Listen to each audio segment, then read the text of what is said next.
In this video, you're going to learn why you actually should invest. So we'll be learning what investing is in previous videos, but in this one, we're going to learn why you should invest and take some of your money and put it into investment accounts at some point.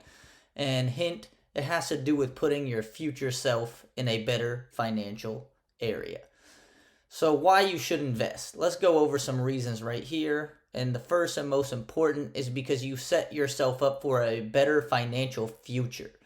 And you do that because you earn passive income that is continuously growing in investment accounts. It does go up and down a lot. It fluctuates unless you buy bonds, but over time, it does continuously grow if you make safe plays. And then the third is obviously because you want to let your future self live your best life. And as we learned in our past video, you actually don't need to be either one of these two to invest. You don't need to be the Wolf of Wall Street, some stockbroker trader who's on the stock market floor making all these crazy trades. And you don't need to be some genius like Albert Einstein to understand this stuff. All you really need is just a little bit of extra money. Just a little extra money and anybody can invest. But it is important to know before you start investing, you should build up a savings account that you are comfortable with. So make sure you have some savings built up. Do not start investing if you have zero money in savings. You do want to have some sort of emergency fund that you can draw from if you ever need to. But once that savings or emergency fund reaches a number you like and you're comfortable with, you should invest some of your extra money each month into an investment account. Don't invest it from the savings, but if you have a surplus of money each month, instead of putting it all into savings, start investing some and start building an investment account. And it's important to do this because one thing you should know is that you can always withdraw money from your investment account if you need to. It's not like it's just stuck there. It's kind of this idea that some people have that, if I need money, I has to be in savings. Like it might take a week for it to transfer from your investment account, but you can get it out of there in case of emergency.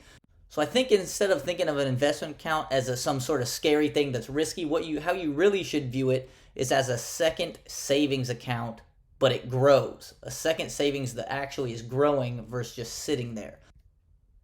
So let's take a look at this and let's look at this matchup. And what we're going to do is we're going to pit your savings account versus your investment account. So let's say if you had the exact same money in your savings account, you build that up and then you start putting some extra money into your investment account.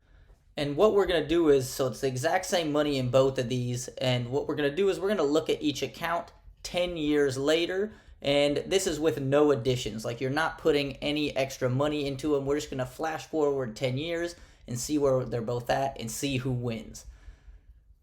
So as you can see, the savings account doesn't grow at all. It just stays exactly the same. And in the 10 years, your investment account actually doubled in value. So we have a clear winner here. By knockout, your investment account outperforms your savings account over a long period of time. So again, I'm going to recommend everybody should start investing at some point. But before you get started, here are a few things that I think everybody should know. And the first one is that there is no one perfect strategy to investing. It's all based off your goals, and everybody has different risks and short-term and long-term financial goals and need that they're trying to hit. So the key is to just pick the right strategy for you.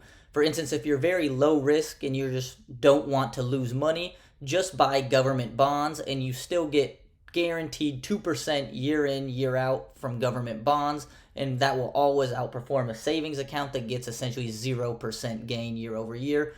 If you're a little higher risk, you could get into stocks, and very high risk, you can get into crypto, but the higher risk you get, the less guarantee of gains you get.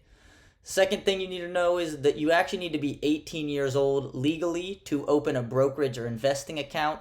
So if you're, 16 or 17, tough luck, you just got to wait a year or two. You can also just monitor markets and kind of try to get an idea of how they work, but you legally have to be 18 years old to open a brokerage or investing account.